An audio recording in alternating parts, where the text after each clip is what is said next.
அனைவருக்கும் வணக்கம். இன்னைக்கு இஞ்சி அறுவடை எடுக்க போறேங்க. அறுவடைக்கு முன்னாடி இது எப்படி வளர்த்துன்னு பார்க்கலாங்க. இது நீண்ட கால பயிர் இஞ்சி. 10 மாசம் ஆச்சு வளர்த்து எடுக்கிறதுக்கு. எவ்வளோ இஞ்சி வருதுன்னு பார்க்கலாம். ரொம்ப ஆர்வமா இருக்கேன். நீங்களும் ரெடியா இருங்க. நானும் ரெடி. இப்போ நம்ம அறுவடை எடுக்கலாம். அதுக்கு முன்னாடி நம்ம இதை எப்படி வளர்த்தோம் அப்படிங்கிறத நம்ம பார்த்துடலாங்க. இஞ்சி பாருங்க, சமையலுக்காக எடுத்து வச்சிருந்தேன். இந்த இஞ்சி வந்து ரொம்ப நாளாக பயன்படுத்தாமல் இருந்ததுனால இஞ்சி வந்து முளைக்க ஆரம்பிச்சிருச்சுங்க. இதை வந்து நடவு செய்ய போகிறேன் நான். இப்போ ஆல்ரெடி நான் வந்து இந்த 2 க்ரோ பேக்கில் வந்து மண் வந்து ரெடி பண்ணி வச்சுருக்கேன். இதில் பாருங்கள் கீரை செடியாக வளர்ந்துருக்குது பாருங்கள். இப்போ இந்த கீரை இலெல்லாம் எடுத்துட்டு நான் இதில் வந்து நட்டு வச்சிடுறேங்க. இது எப்படியும் வளர்ந்து வர்றதுக்கு ஒரு 10 மாதம் ஆகுங்க. இதில் இருக்கிற களைச்செடியெல்லாம் எடுத்துடலாங்க. சாணி, அந்த கோகோபிட்டு இதெல்லாம் நம்ம கலந்து வச்சுருந்தோம் இல்லையா, இதோட சூடெல்லாம் போயிருக்கும். இந்த களைச்செடியெல்லாம் வந்ததுனால இப்போ இது நல்லா வளர்ந்துருக்கு பார்த்தீங்களா. அதனால் நம்ம வந்து இப்போது அதோட மண் வந்து நல்ல வளமாக இருக்குங்க. இப்போ இதில் நட்டுறலாம். மண்ணை நல்லா கிளறி விட்டுக்கலாம். இதில் இந்த இஞ்சியை வந்து நட போகிறேங்க. இந்த ஒரு பீஸில் பாருங்கள் எவ்வளோ வந்து முளைச்சி வந்திருக்கு. ரொம்ப நாளாக அது முளைச்சிட்டு இருக்குது. இப்படி வந்து ரொம்ப ஆழமாக நடக்கூடாதுங்க. இந்த குருத்து வர்றதுக்கு இதாகும். சும்மா இப்படி மேலாப்பில் நட்டுடலாம்.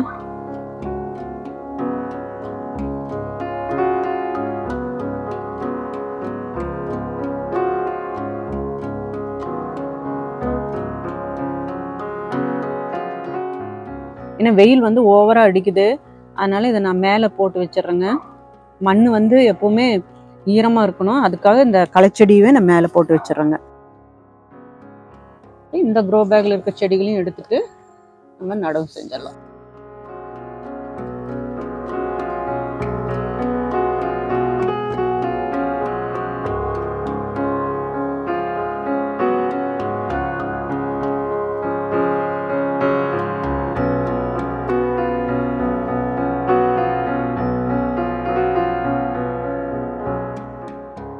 ஒரு சின்ன பீஸு முளைச்சி வந்துச்சுங்க. இது வந்து ஒரு மாதம் கழித்து நடுறேங்க. 3வது க்ரோ பேக்கு.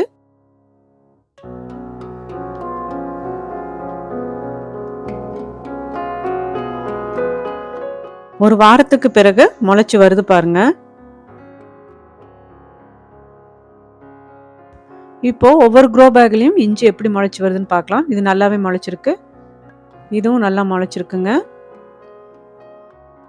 இது வந்து நம்ம ஒரு மாதம் கழித்து வச்சதுங்க. இதுவும் நல்லா முளைச்சி வருதுங்க. கிச்சன் வேஸ்ட்டு கொட்டி நல்லா பரப்பி விடுறாங்க. இப்போ மேல் மண் வந்து காயாமல் இருக்கும்.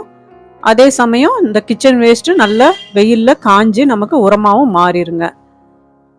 இப்போ ஒவ்வொரு க்ரோ பேக்லையும் இந்த மாதிரி நம்ம கிச்சன் வேஸ்ட்டு கொட்டி அப்படி பரப்பி விட்டுறலாம். மண் வந்து ஈரமாக இருந்தால் போதும். தண்ணி தேங்காமல் பார்த்துக்கணுங்க. இஞ்சிக்கு ரொம்ப முக்கியம். ரொம்ப தண்ணி வந்து அதிகமாக தேங்காமல் பார்த்துக்கணும். இந்த மாதிரி பண்ணுறதுனால நமக்கு உரமும் கிடைச்சிருது செடிகளுக்கு. அதே சமயம் மண்ணும் காயாமல் இருக்குங்க.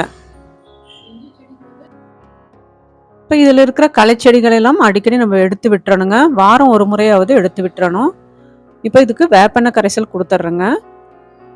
வேப்பெண்ணெய் கரைசல் கொடுக்கும்போது நோய் தாக்காமல் அது நல்லா வளர்றதுக்கு உதவியாக இருக்குங்க. ஒவ்வொரு க்ரோ பேக்கில் இருக்கிற அந்த களைகளை எல்லாம் நான் கைகளால் அப்படியே எடுத்துடுறேன். மழை பெஞ்சிட்டு இருக்கிற சமயத்தில் கிச்சன் வேஸ்ட்டெல்லாம் நம்ம வந்து காய வைக்க முடியாதுங்க. அப்போ அடிக்கடி நம்ம அதை எடுத்து பேக் பண்ண வேண்டியதாக இருக்கும். அதனால நான் வந்து இது மேலே அப்படியே கொட்டி விட்டுறேங்க. இப்போ வந்து இந்த தேங்காய் தொட்டியெல்லாம் வந்து இப்படி கமுத்தி வச்சுருக்கிறேன், அது பறந்து போகாமல் இருக்கிறதுக்கு. இப்போது இது நல்லா அந்த ஈரத்துக்கும் அந்த காய்கறி கழிவுகள் வந்து நல்லா மக்கி உரமாயிருங்க. நம்ம போடும் போது எப்படி இருந்துச்சு, இப்போ பாருங்கள் நல்லா உள்ள அந்த ஈரம் படப்பட நல்லா மண்ணோட மண்ணாக மக்கிருச்சுங்க. இப்போ அடிக்கடி நம்ம இந்த தேங்காய் தொட்டியை எடுத்துட்டு அந்த கிச்சன் வேஸ்ட்டுகளையும் நம்ம வந்து கம்ப்ளீட்டாக எடுத்துட்டு அந்த களைகளையும் எடுத்துடலாங்க கைகளால். அப்போ உள்ள ஏதாவது புழுக்கள் இருந்தால் கூட நம்ம வந்து அதை பார்த்து கைகளால் எடுத்து போட்டுடலாம். இப்போ புழுக்கள் எதுவுமே இல்லை. இப்போ பாருங்கள் இந்த மாதிரி கிச்சன் வேஸ்ட்டு வந்து அடிக்கடி நம்ம கிளறி விடணுங்க.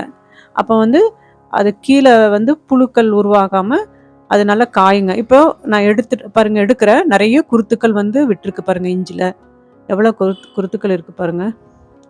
இப்போது நம்ம மண்ணையும் வந்து நம்ம செக் பண்ணிக்கலாங்க. ஈரமாக தான் இருக்குது, குருத்துக்கள் வந்துட்டு இருக்கு பாருங்கள். நிறைய குருத்துக்கள் வந்துட்டு இருக்கு. இந்த மாரி எடுத்து விடுறதுனால அதோட அந்த லீஃபும் நல்லா ஈஸியா வளர்றதுக்கு உதவியா இருக்கும். இந்த மாரி நம்ம கம்ப்ளீட்டா ஒரு தடவ கிளீன் பண்ணி பார்க்கணும். மண் எப்படி இருக்குன்ட்டு. ஈரமும் நம்ம செக் பண்ணிக்கலாம். ஈரம் நல்லா இருக்கு. இந்த சமயத்துல தண்ணி தரக்கூடாது.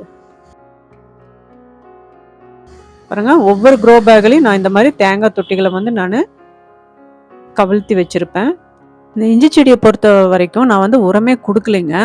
அந்த மண் கலவையோட கலக்கி வச்சதோட சரிங்க. நம்ப வீட்டு இந்த கிச்சன் வேஸ்ட்டே வந்து இதுக்கு போதுமானதா இருந்துச்சு. அதுவே நல்லா மக்கி மண்ணோட மண்ணா நல்லா உரமா மாறிட்டு இருந்துச்சு. செடிகளும் நல்லா செழிப்பா வளர்ந்துட்டுருக்கு.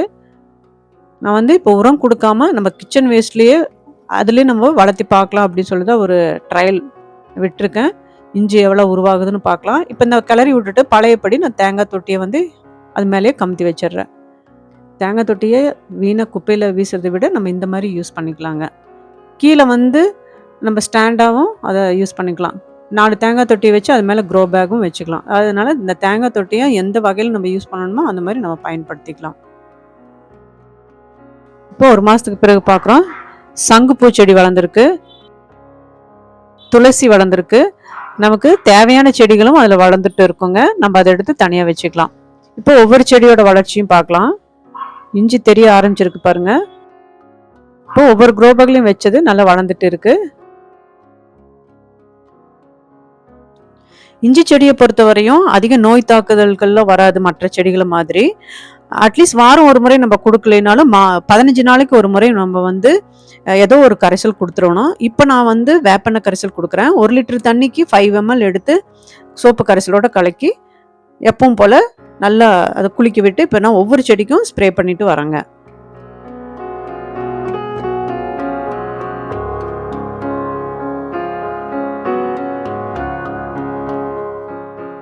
ஸ்டாண்டு செஞ்சு அது மேலே தூக்கி வச்சாச்சுங்க. இப்போ தண்ணி ஊற்றினாலுமே சீக்கிரமாக நல்லா வடிஞ்சு வந்துடும். இந்த மாதிரி காஞ்ச இலைகள் எல்லாம் நம்ம வந்து அப்பப்போ கட் பண்ணி எடுத்துடலாங்க.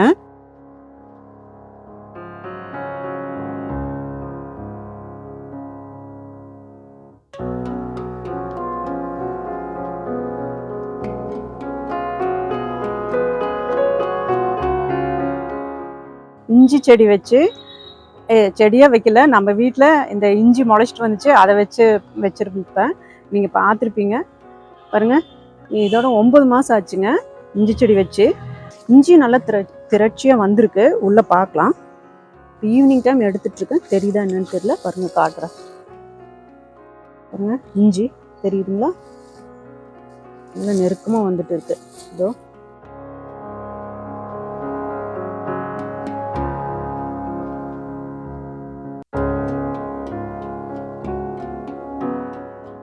அறுவடைக்கு தயாராகிட்டு இருக்குங்க. இன்னும் 1 மாதத்தில் எடுத்துருவேன். 1 மாதத்தில் ஒரு பேக்ல இருந்து எடுத்துட்டு செக் பண்ணிவிட்டு அப்புறம் நெக்ஸ்ட் பேக் போகலாம். இது என்னன்னு தெரியல, ஒரு கருது மாதிரி வருது இஞ்சி செடியில். நான் வந்து இதுதான் முதல் தடவை வச்சதுனால எனக்கு இது என்னன்னு தெரியலைங்க. நீங்கள் தெரிஞ்சால் சொல்லுங்கள். இது ஏதோ கதிர் மாதிரி வருது பாருங்கள். தெரிஞ்சால் கமெண்டில் சொல்லுங்கள். பாருங்கள், இந்த செடியெல்லாம் வந்து காய ஆரம்பிச்சிருச்சு. இந்த தாள்கள்லாம் பார்த்திங்கன்னா அப்படியே நல்லா காய ஆரம்பிச்சிருச்சு. அப்போ நல்லா இஞ்சி வந்து உள்ளே முத்தி இருக்கும்னு நினைக்கிறேன். இது ஃபஸ்ட்டு டைம் நான் இஞ்சி வச்சது. அதனால் எனக்கு தெரிஞ்ச எக்ஸ்பீரியன்ஸும் உங்களோட நான் பகிர்ந்துக்கிறேன். நல்ல ஃப்ரெஷ்ஷாக க்ரீனாக இருக்குது. இதுக்கு காரணம் வந்து இந்த செடிக்கும் இதுக்கும் 1 மந்த் வித்தியாசங்க.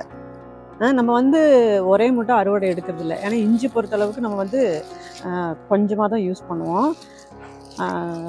அப்போ வந்து நம்ம ஒரு பேக்கில் அறுவடை செஞ்சுட்டு அது தீர்ந்த பின்னாடி இன்னொரு பேக்கில் அறுவடை செஞ்சுக்கலாம் அப்படின்னு சொல்லி தான் இந்த மாதிரி நான் வந்து கேப் கொடுத்து வச்சுருக்கேன்.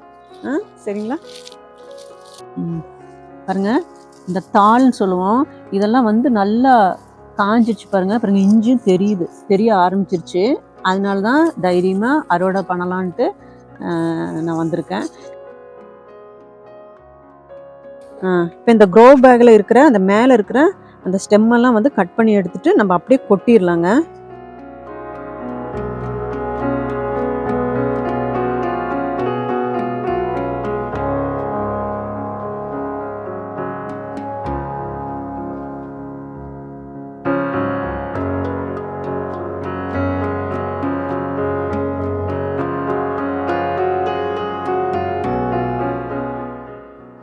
கொட்டு. இப்ப எப்படி ஆமா, இஞ்சி பாருங்க, இந்த ஸ்டெம் அறுக்கும் போது அவ்வளோ வாசமா இருக்குங்க.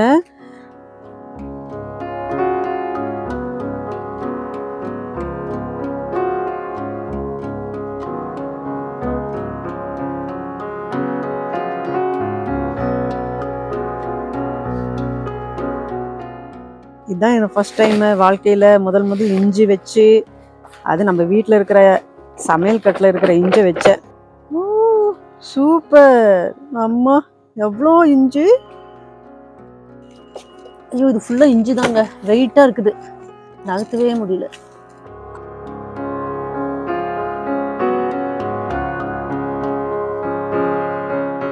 நம்ம கிச்சனில் கிடைக்கக்கூடிய கிச்சன் வேஸ்ட்டுகளை குப்பையில் தூக்கி போடாமல் ஒரு பயனுள்ளதாக நம்ம மாற்றிருக்கோம். அதுவே நம்ம உரமாக பயன்படுத்தி இன்றைக்கி ஒரு சிறப்பான அறுவடையை எடுத்துகிட்டு இருக்கோங்க.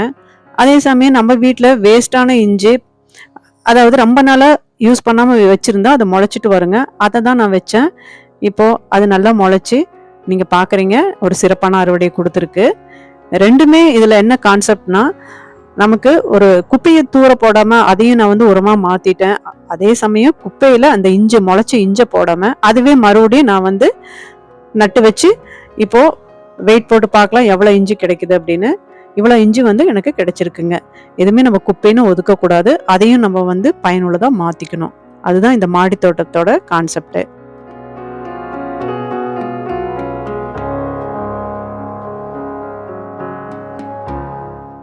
ஒரு சின்ன பீஸ் தான் வச்சோம், எவ்வளோ இஞ்சி கிடைச்சிருக்கு பாருங்க.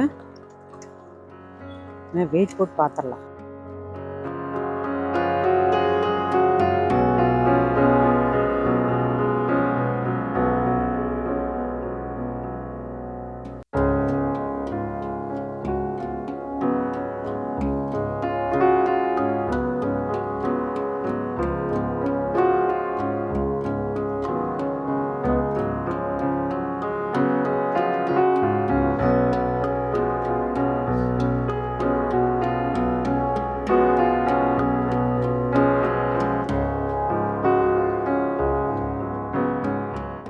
இந்த வீடியோ பயனுள்ளதாக இருந்தால் உங்கள் நண்பர்களுக்கும் ஷேர் பண்ணுங்கள். பிடிச்சிருந்தா லைக் பண்ணுங்கள். ஏதாவது டவுட் இருந்தால் கமெண்டில் கேளுங்க.